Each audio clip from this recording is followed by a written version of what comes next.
पाहताय महाराष्ट्रातील सर्वात जलद news network Maharashtra police news 24। Paranda तालुक्यात छत्रपती शिवाजी महाराज महाराजस्व समाधान शिबिराचे आयोजन केले। याबाबत परंडाचे तहसीलदार निलेश काकडे यांनी काय माहिती दिली ते पाहूयात। महाराष्ट्र पोलीस न्यूज 24 साठी महाराष्ट्र प्रतिनिधी हारून शेख। सदर अभियानांतर्गत महसूल आणि वन विभागामार्फत जे काही सेवा दिल्या जातात, म्हणजे 15 पेक्षा जास्त काही सेवा आहेत, त्या सेवा एकाच ठिकाणी आणि त्या मंडळ स्तरावर मिळाव्यात। नागरिकांना जलद, सुलभ आणि त्यांच्या गावातच त्या सुविधा मिळाव्या या उद्देशाने महसूल वन विभागाने हा शासन निर्णय निर्गमित केलेला आहे। आता हे अभियान प्रत्येक मंडळ स्तरावर राबविण्यात येणार आहे। तर पहिलं जे शिबिर आहे ते आपलं आसू मंडळात असणार आहे, 7 मार्च रोजी आहे ते आपलं। त्यानंतर जवळा निजाम मंडळ आहे ते 14 मार्च रोजी असणार आहे। अनाळा मंडळामध्ये 28 मार्च, शेळगाव मंडळात 10 एप्रिल, सोनारीला 17 एप्रिल आणि परंड्याला 8 मेला असणार आहे आणि 5 पिंपळा 15 मे। तर परंड्यामध्ये होणारा जे आहे ते शहरी भागात आहे, त्यावेळेस तिथले शहरी भागात आहे तर तिथले जे आपलं नगर परिषद आहे आणि तिथले नगरसेवक असतील, तिथल्या ज्या काही सेवा आहेत त्या सेवा सुद्धा आपण उपलब्ध करून देणार आहोत। आता ह्या ज्यावेळेस मंडळ स्तरावर आपण अभियान राबवणार आहे तर महसूलच्या ज्या काही सेवा आहेत त्याच्या व्यतिरिक्त इतर विभागांच्या ज्या सेवा असतील, जसं भूमी अभिलेख आहे त्यांच्याकडे आता पोलीस मोजणीच्या संदर्भात शासनाने काही निर्णय घेतलेले आहे किंवा इतर जे काही निर्णय आहेत किंवा त्यांच्या मोजणी संदर्भातले काही बदल असतील त्या सर्व बदलाची माहिती ते देणार आहे। त्याचबरोबर इतर विभाग म्हणजे समजा आरोग्य विभाग घेतला त्यांचा आयुष्यमान भारत कार्ड आहे, त्यानंतर कृषीचे असेल तर PM किसानच्या संदर्भात आहे, पोखराच्या संदर्भात आहे, त्यांच्या योजना असतील किंवा बाकी इतर ज्या काही योजना राबवत आहेत त्या योजनांची पण माहिती त्याच आपल्या शिबिरामध्ये देण्यात येणार आहे।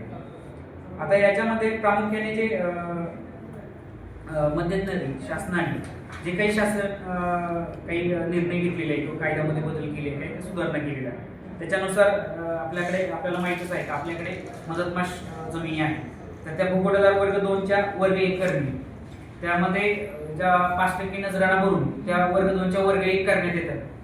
मग अशा पण आपल्याकडे आता काही प्रस्ताव आहेत आणि काही प्रस्ताव आपण माननीय जिल्हाधिकारी कार्यालयास पाठवलेले आहेत, ते पण आपण या अभियानामध्ये प्रस्ताव प्राप्त करून घेत आहोत। त्यानंतर जीवन सातबारा मोहीम यापूर्वी पण याबाबत आपण जीवन सातबारा मोहीम आपण राबवलेली आहे।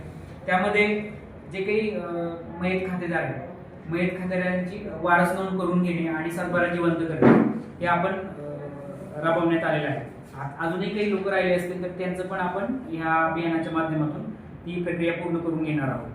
त्यानंतर सातबाऱ्यामध्ये काही दुरुस्ती असतील, किरकोळ दुरुस्ती असतील किंवा काही प्रलंबित फेरफार असतील किंवा ह्याच्या अनुषंगाने सुद्धा त्या दिवशी आपण कामकाज करणार आहोत। त्यानंतर आहे आपल्या याच्यामार्फत तहसील कार्यालयामार्फत ज्या सामाजिक अर्थसहाय्याच्या योजना आहेत, म्हणजे संजय गांधी असेल, श्रावणबाळ असेल, यांच्यामध्ये पण आपण तिथे फॉर्म पण भरून घेणार आहोत आणि ते आपण मंजूर करून त्यांना लाभ पण देणार आहोत, जे काही पात्र लाभार्थी आहेत। त्यानंतर एक महत्त्वाचा शासनाने निर्णय घेतलेला आहे, म्हणजे माननीय जे महसूल मंत्री साहेब आहेत त्यांनी आपल्याकडे तुकडेबंदी कायद्याविरुद्धचे जे काही व्यवहार झालेले आहेत त्याचा एक कालावधी 15 नोव्हेंबर 1965 ते 15 ऑक्टोबर 2024 या कालावधीमध्ये जे प्रमाणभूत क्षेत्र आहे त्याच्यापेक्षा जे कमी क्षेत्राचे व्यवहार झाले अशा व्यवहारांची एकतर नोंद झालेली नाही किंवा नोंद झाली तर त्याच्यामध्ये इतर हक्कामध्ये तरतुदीमध्ये तुकडेबंदी कायद्याचे उल्लंघन म्हणून अशी हे केलेलं आहे, तर त्याच्यामध्ये सुद्धा आता कोणतं अधिमूल्यन न घेता याच्या संदर्भामध्ये ते नियम म्हणजे रेग्युलराईज करून देण्यात येणार आहे।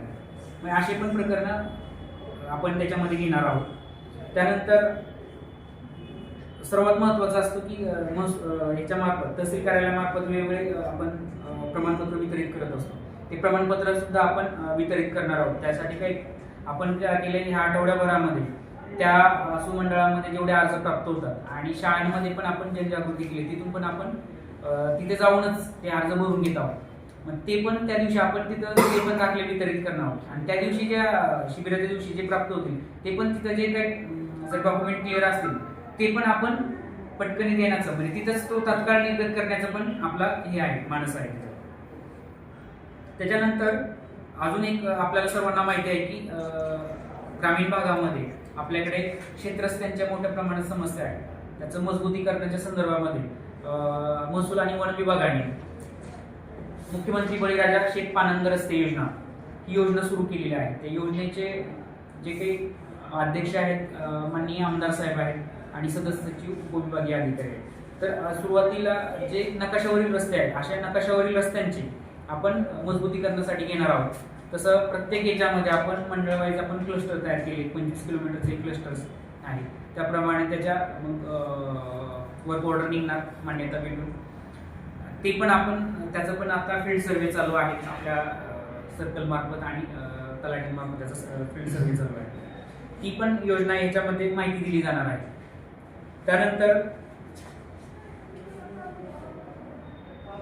दुसरा एक अजून एक महत्वाचे आहे अकृषक सनद आणि अकृषक आकारणी. याच्या संदर्भामध्ये आपल्या काय ज्या तरतुदी होत्या 42 ब त्या आता रद्द केलेल्या आहे शासनाने. त्याच्याऐवजी आता शासनाने दरवर्षी जो आकारला जाणारा अकृषक कर आहे तो पण रद्द केलेला आहे. आता फक्त एक वेळेचं अधिमूल्य भरायचं. त्याच्यासाठी 1000 चौरस मीटर असेल तर त्याला 0.1 असं रेडी रेकनरच्या 0.1 एवढं अधिमूल्य भरणे आवश्यक आहे. आणि एकच रकमी आहे. म्हणजे प्रत्येक वर्षी तुम्हाला द्यावा लागणारा जो काही एनी टॅक्स आहे तो द्यावा लागणार नाही. 1001 ते 4000 चौरस मीटर पर्यंत 0.25 आणि 4000 चौरस मीटर पेक्षा जास्त असेल तर 0.50 अशा अधिमूल्याचा दर असणार आहे. यामुळे काय होणार आहे जी काही सनद आहे महसूल विभागामार्फत ती पण आता आवश्यकता असणार नाही. केवळ फक्त टाउन प्लॅनिंगची ग्रामीण भागात असेल टाउन प्लॅनिंगची मान्यता घेणे त्यानंतर ते ह्याचे आपल्या नियोजन प्राधिकरण आहे त्यांची मान्यता घेणे. आता ग्रामीण भागामध्ये आजही तहसीलदार आणि उपविभागीय अधिकारी हे नियोजन प्राधिकरण आहे. फक्त शहरी भागामध्ये नगरपालिका आहे तर नगरपालिकेने आहे. त्यानंतर याच्यामध्ये काही भूसंपादनाच्या नोंदी असतील किंवा अकृषक परवानगी त्याची कमी जास्त पत्रक तयार करणे. त्यानंतर ॲग्रिस्टॅकच्या संदर्भात काही अडचण असते कोणाची नोंदणी राहिली असेल किंवा अप्रुव्हल पेंडिंग असेल तर ते असं हे पण कामकाज घेणार आहे. त्यानंतर PM किसानच्या संदर्भात आहे ते काही अडचण आहे त्या शिबिरामध्ये आपण घेणार आहोत. तर अशा प्रकारे हे जे शिबिर असणार आहे याचं रूपरेषा मी सांगितली आणि त्याचा जो कालावधी आहे त्या कालावधी प्रत्येक मंडळ स्तरावर याचं हे अभियान राबवण्यात येणार आहे. आणि या अभियानाचा मुख्य उद्देश जो आहे जे की कॉमन म्हणजे केंद्रबिंदू म्हणून जे कॉमन नागरिक आहे त्यांच्यासाठी ही हे शिबिर राबवण्याचा मेन उद्देश आहे. धन्यवाद.